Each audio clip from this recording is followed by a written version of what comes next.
तो hello students of class 10th। तो आज हम लोग पढ़ने वाले हैं LCM and HCF bye fundamental arithmetic theorem. Last lecture में हमने फंडामेंटल अर्थमेटिक थ्योरम को समझा, फैक्टराइजेशन समझा। उस फैक्टराइजेशन के हेल्प से आज हम लोग एलसीएम और एचसीएफ को निकालना सीखेंगे। ठीक है, जैसे हमारे पास, हम एग्जाम्पल के साथ समझेंगे इसको। हमारे पास एक नंबर 96 है और दूसरा नंबर हमने 404 ले लिया, और we are interested to know, हम लोग को जानना है कि किस तरीके से एलसीएम और एचसीएफ निकालते हैं फैक्टराइजेशन मेथड से, फंडामेंटल अर्थमेटिक थ्योरम से। तो चलो हम लोग 96 को फैक्टराइज करते हैं। 96 को फैक्टराइज करेंगे बाय प्राइम्स। सबसे पहले 2 से जा रहा है 48 टाइम में, फिर 2 से जा रहा है 24 टाइम में, फिर 2 से जा रहा है 12 टाइम में, फिर 2 से जा रहा है 6 टाइम में, अगेन 2 से जा रहा है 3 टाइम में, और फिर फाइनली 3 जा रहा है 1 टाइम में। ये हमारे पास 96 का फैक्टराइजेशन हो गया। अब 404 को भी फैक्टराइज करो। ये 2 से जा रहा है 202 टाइम्स में, फिर 2 से जा रहा है 101 टाइम में, और 101 एक प्राइम नंबर है इसलिए 1 टाइम में सीधा चला गया। ठीक है, तो हमने इन दोनों को फैक्टराइज कर लिया। कैसे कर लिया? 96 को हमने लिखा 2 मल्टीप्लाई 2 कितने टाइम में? 1 2 3 4 5, 2 3 4 5 मल्टीप्लाई बाय 3, और 404 को लिख दिया 2 इंटू 2 इंटू 101 लिख दिया ये। अब हमें एलसीएम, पहले एचसीएफ जान लो। एचसीएफ अगर आपको जानना है तो एचसीएफ बोलता है कि कॉमन फैक्टर क्या क्या है, इनमें से कॉमन क्या क्या है, सेम क्या क्या है। जैसे यहाँ पे 2 सेम दिख रहा है, ये एक बार और 2 सेम दिख रहा है, और कुछ भी सेम नहीं दिख रहा दोनों में। तो सेम हमको 2 दिखा, फिर 2 दिखा, 2 2 जा 4, ये एचसीएफ आ गया दोनों का। 96 और 404 का एचसीएफ हमारा आ गया 4। अब रही बात एलसीएम का, तो एलसीएम हम कैसे पता करें? एलसीएम पता करने के लिए कहता है कि जो सेम आ रहा है उसको एक बार तो लिखो पहले। सेम यहाँ पे 2 आया और ये 2 आ गया। अब बाकी जो बच गया उन सभी को लिख दो दोनों में। ऊपर क्या क्या बच गया? 2 इंटू 2 इंटू 2 इंटू 3, और नीचे बच गया 101। ठीक है, सेम जो है उसको एक बार लिखो, और बाकी जो रिमेनिंग पार्ट है उन सभी को लिख दो। अब इन सभी को आप मल्टीप्लाई करोगे तो जो आंसर आएगा वो आपका एलसीएम होगा। वो क्या होगा? आपका एलसीएम होगा। तो ये आपको ट्रिक पता होना चाहिए, जो कि फंडामेंटल अर्थमेटिक थ्योरम के हेल्प से आप लोग एलसीएम और एचसीएफ फाइंड आउट कर सकते हो। ठीक है, चलो एक और एग्जांपल करते हैं। हमारे पास दो नंबर है 21 एंड 18। इन दोनों का एलसीएम और एचसीएफ निकालना चाहते हैं। तो 21 को आपने फैक्टराइज किया तो 3 से गया 7 टाइम में, और 18 को आपने फैक्टराइज किया तो 2 गया, फिर 3 गया और 3 गया। ये हमारा फैक्टराइज हो गया। ठीक है, अब आपने निकाला एचसीएफ, तो देखा कि सर इसमें कुछ भी कॉमन कैसे नहीं आ रहा? आ रहा है ना, कॉमन आ रहा है। क्या कॉमन आ रहा है? तो यहाँ पे एक 3 और यहाँ पे एक 3, ये तो कॉमन है। और कुछ भी सेम दिख रहा है क्या? नहीं दिख रहा। तो एचसीएफ तो हमारा 3 आ गया।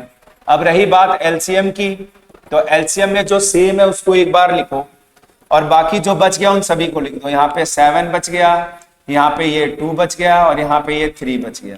तो हमारे पास 7 3 जा 21, 21 2 जा 3 2 जा 6, ये 21 आ गया, और ये 6 आ गया, ये आ गया 6 और 12, 126 आ गया एलसीएम।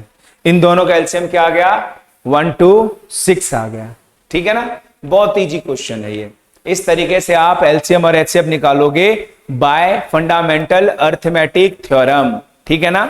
अब इस थ्योरम, ये थ्योरम के हेल्प से हम एक फॉर्मूला भी पढ़े हैं पहले भी, कि दो नंबर का एलसीएम और एचसीएफ को अगर आप मल्टीप्लाई करोगे तो उन दोनों के प्रोडक्ट के बराबर होगा, प्रोडक्ट ऑफ 2 नंबर।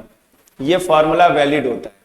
ठीक है ना, दो नंबर को आप मल्टीप्लाई करो और उन दोनों का एलसीएम एचसीएफ को मल्टीप्लाई करो तो वो दोनों नंबर हमारा सेम आता है। जैसे यहाँ पे दो नंबर हमारे पास 21 और 18 है, तो अगर आप 21 को 18 से मल्टीप्लाई करो और इनके एलसीएम और एचसीएफ को मल्टीप्लाई करो, एलसीएम और एचसीएफ को मल्टीप्लाई करो, तो दोनों साइड हमारा आंसर क्या आएगा? सेम आएगा। चेक करना चाहो तो कर लो। देखो मैं आपको करके भी बता देता हूं। जैसे हमारे पास कैलकुलेटर अवेलेबल है, तो हमने मल्टीप्लाई किया 126 को मल्टीप्लाई किया 3 से, तो ये आ गया 378, और हमने 21 को मल्टीप्लाई किया 18 से, तो अभी हमारा 378 ही आ रहा है।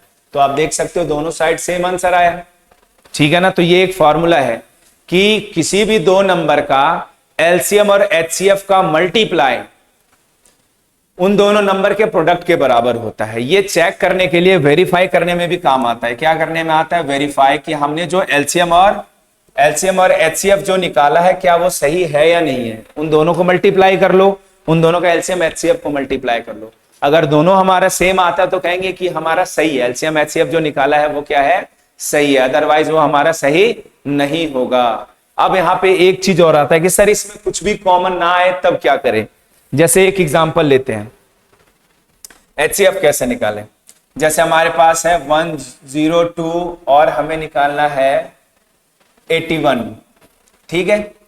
इन दोनों का एलसीएम और एचसीएफ निकालना है। तो 120 का आपने निकाला, फैक्टराइज किया 2 से 60 टाइम में, 2 से 30 टाइम में, 2 से 15 टाइम में। 81 मत लो, 85 ले लो। 85 नहीं लेते हैं, 70,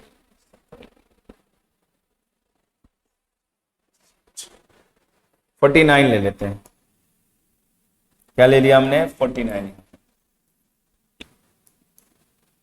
या 49 ले लिया। तो ये हमारे पास 3 से गया 5 टाइम में, 5 से गया 1 टाइम में।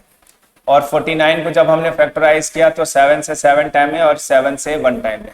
तो हमने देखा 120 का फैक्टराइजेशन 2 2 2 2 3 टाइम्स तो 2 आया और फिर 3 आया और 5 आया, और 49 में आया 7 और 7। अब यहाँ पे आप एचसीएफ कैसे लिखोगे? कुछ भी कॉमन नहीं आ रहा है, कुछ भी कॉमन नहीं आ रहा है तो एचसीएफ हमेशा 1 होता है। जब कॉमन कुछ भी नहीं आए तो एचसीएफ 1, और एलसीएम जब कॉमन नहीं आ रहा है तो इन दोनों का प्रोडक्ट ही होता है। 49 को अगर 120 से मल्टीप्लाई करेंगे तो वो एलसीएम आ जाएगा। जब हमारा फैक्टराइजेशन में कुछ भी कॉमन नहीं आए तो उन दोनों नंबर का प्रोडक्ट ही एलसीएम होता है और एचसीएफ हमारा 1 होता है। एलसीएम दोनों नंबर का प्रोडक्ट और एचसीएफ 1 होता है, ठीक है। तो चलो बाकी हम लोग नेक्स्ट लेक्चर में कुछ और क्वेश्चंस लेकर आएंगे इससे रिलेटेड, जो हमारा एफएटी को यूज करता है। फिलहाल एफएटी का यूज हमारा एलसीएम और एचसीएफ करना था, जो कि हम लोगों ने किया। और भी अच्छे क्वेश्चन है, कंपोजिट है, और भी हम लोग करेंगे। बाकी हम लोग नेक्स्ट लेक्चर में करेंगे। तो आज के लिए इतना काफी है, बाकी मिलते हैं हम लोग नेक्स्ट लेक्चर के साथ। Bye bye to all.